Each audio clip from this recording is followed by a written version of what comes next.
സർവ്വസാധാരണമായിട്ട് നമ്മൾ ഉണ്ടാക്കുന്ന ഒരു വിഭവമല്ലേ ഇഞ്ചി തൈര്.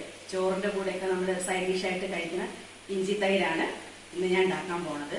ഈ ഇഞ്ചി തൈര് എന്താ അത്ര വലിയ പ്രത്യേകത എന്ന് നോക്കും, കാരണം വളരെ ഈസി ആയിട്ട് പെട്ടെന്ന് ഉണ്ടാക്കിയെടുക്കാൻ പറ്റുന്ന ഒരു വിഭവമാണല്ലോ.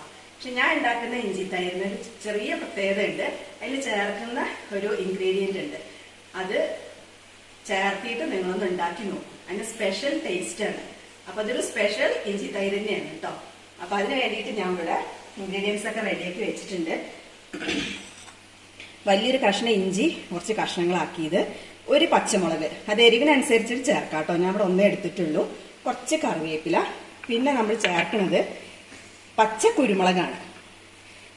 ഇനി ഈ ഇൻഗ്രീഡിയൻസ് എല്ലാം കൂടി നമുക്ക് ഉപ്പ് ചേർത്തിയിട്ട് മിക്സറെ ജാറിലിട്ടിട്ട് ഒന്ന് ക്രഷ് ചെയ്തെടുക്കണം. ക്രഷ് ചെയ്യാനേ പാടുള്ളൂ കേട്ടോ, അരയാൻ പാടില്ല. അപ്പൊ ആദ്യം ഇഞ്ചി കഷ്ണങ്ങളാക്കിയത് ഇട്ടുകൊടുക്കാം. പിന്നെ ഒരു പച്ചമുളക്, പിന്നെ കുറച്ച് കറിവേപ്പില, അതിൻ്റെ ഒരു ഫ്ലേവറും കൂടി കിട്ടുമല്ലോ.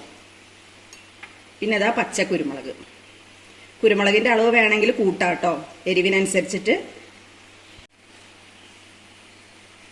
ഇനി ആവശ്യത്തിനുള്ള ഉപ്പും കൂടെ ചേർത്തിട്ട് ജസ്റ്റ് ഒന്ന് ക്രഷ് ചെയ്തെടുക്കാം.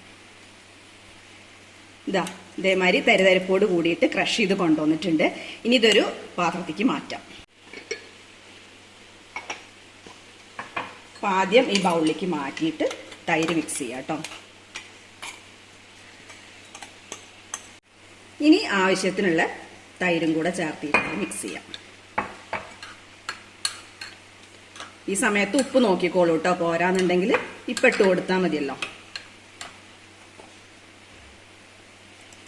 ഞാൻ നല്ലോണം ഒരു 3/4 കപ്പ് തൈര് ഒഴിച്ചു കൊടുത്തിട്ടുണ്ട്.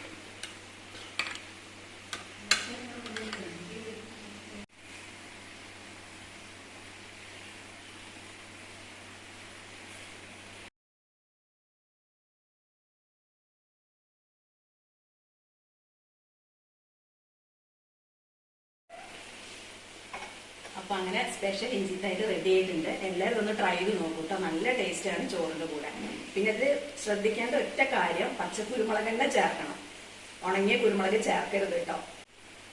ഈ ഇഞ്ചി തൈരിന്റെ റെസിപ്പി എനിക്ക് വളരെ ക്ലോസ് ആയിട്ട് ചേച്ചി പറഞ്ഞു തന്ന റെസിപ്പിയാണ്. അപ്പൊ ഞാൻ ഉണ്ടാക്കി നോക്കിയപ്പോ എനിക്ക് നല്ല ഇഷ്ടമായി. അപ്പൊ അത് നിങ്ങൾക്കും കൂടി ഷെയർ ചെയ്യാന്ന് വിചാരിച്ചിട്ടാണ് ചെറിയ വീഡിയോ ആയിട്ട് ഇടുന്നത്. അപ്പൊ അടുത്തൊരു വിഭവമായിട്ട് വീണ്ടും കാണാം.